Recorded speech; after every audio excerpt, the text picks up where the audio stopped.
Welcome back. Let's turn to the other big story tonight. The first confirmed case of novel coronavirus reported from Kerala, where a student studying in China's Wuhan University has tested positive with the deadly virus. Indian students will now be evacuated from Wuhan from tomorrow, even as the death toll in China has climbed to 170. Tonight's special report is on the coronavirus. India's first case of coronavirus has been reported from Kerala. The patient is a student of the Wuhan University. The epicenter of the outbreak is now stable and is in isolation at a hospital in Thrissur. The whole government is, I think, doing its best. We are screening everybody who is coming, and it's all being done at almost 20 airports. Over 400 people are currently under observation across 14 cities in India. Screening is taking place at least 20 airports. The Indian government is evacuating over 250 Indians from the Chinese city of Wuhan, where the outbreak of a deadly mutant of coronavirus has killed several people. An Air India plane will be making multiple trips to China as part of the evacuation mission.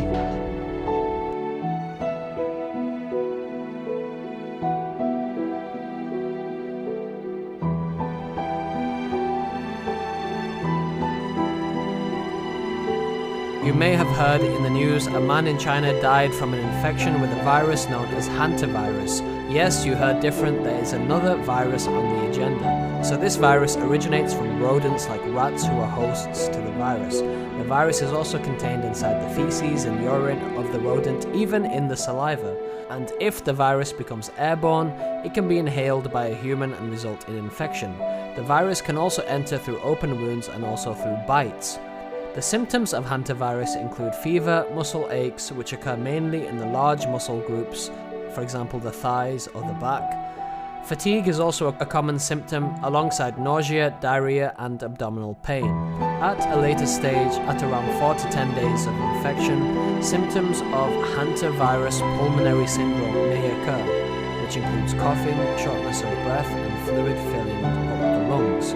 Hantavirus pulmonary syndrome has a fatality rate of around 40%. There's no vaccination or cure for hantavirus at this stage except for management of symptoms. Hospital admission early on results in a better prognosis for the patient, because with the cases of difficulty in breathing and the lung issues that it causes, having access to oxygen and a ventilator really assists with the respiratory distress. There's no human-to-human transmission of hantavirus at this stage.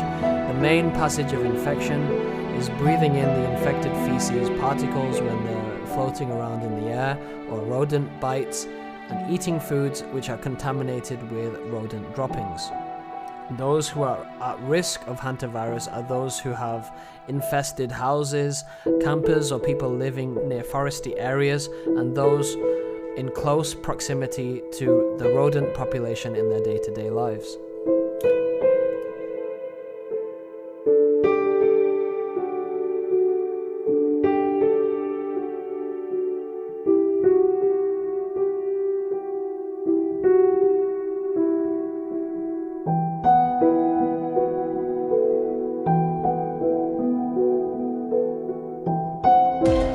Welcome back. Now, India, and especially North India, is being threatened by a swamp of desert locust, which is traveling from Pakistan, came to Rajasthan, in several parts of Uttar Pradesh, Madhya Pradesh as well.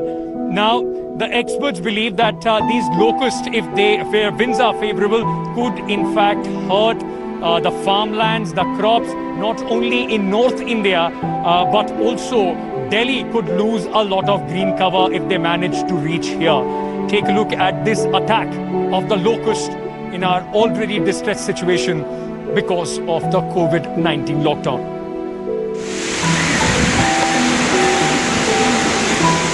If a pandemic wasn't enough, a cyclone tore through Bengal, and now locust. Swarms of locusts over Punjab, Haryana, Rajasthan,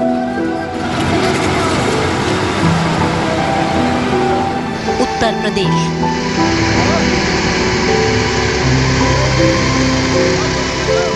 Madhya Pradesh,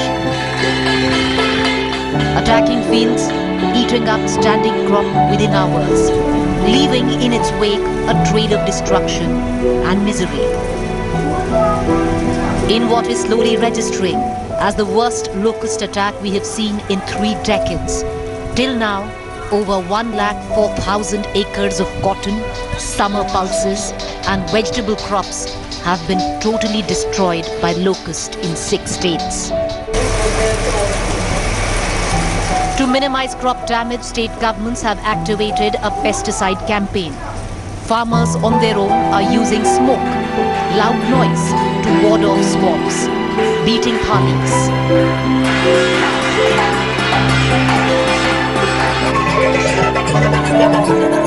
And here, an enterprising farmer has set up a DJ console in his field in Uttar Pradesh. Multiple swarms of locusts have dotted northern and central India and are moving with the wind direction. Terrifying cities squatting on rooftops. And now, as northern and central India look up to apocalyptic skies, one does wonder, when will it all be done? When will India walk under blue skies again?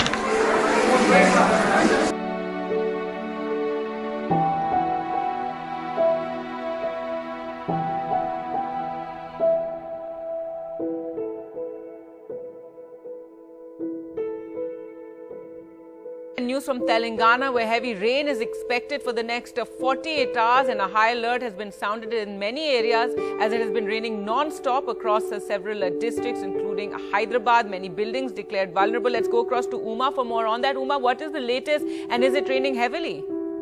Specifically, Warangal, we have seen very, very dramatic pictures of the three towns, Hanamakonda, Warangal, that area completely flooded and the entire town seems to, in a sense, turned into, in fact, some kind of a lake. So 3 disaster response teams, vehicles have been, in fact, deployed there. The NDRF, the SDRF, all have been put under high alert. The rescue teams are going wherever they are getting the kind of emergency calls for help. And in fact, we saw 12 farmers being rescued in that area, in Bhopali, Jaishankar Bhopali district, with the choppers being flown in a short time, in fact, and trying to get them to safety. They were brought, in fact, to safety.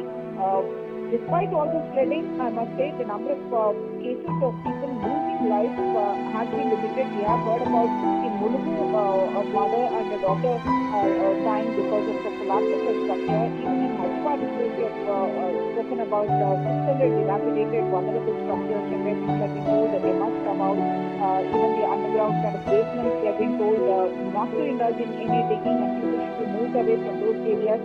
The worry aspects of it is one, the Bhadrachalam, the Godavari River and the Bhadrachalam where there was dam temple is there. That is coming across the third danger level there, which is 53 feet, and overnight it has gone 166 feet. In fact, this kind of level of water we have seen in September 2014 when the river has, the water there has crossed 56 feet. The other issue, of course, is the Hussain Sagar Lake in the city itself. Yes, that is also running full, and everywhere, in fact, they're opening up the siphons, the crest gates, in order to try and let out as much water as possible so that we don't have any flash floods in any of those areas.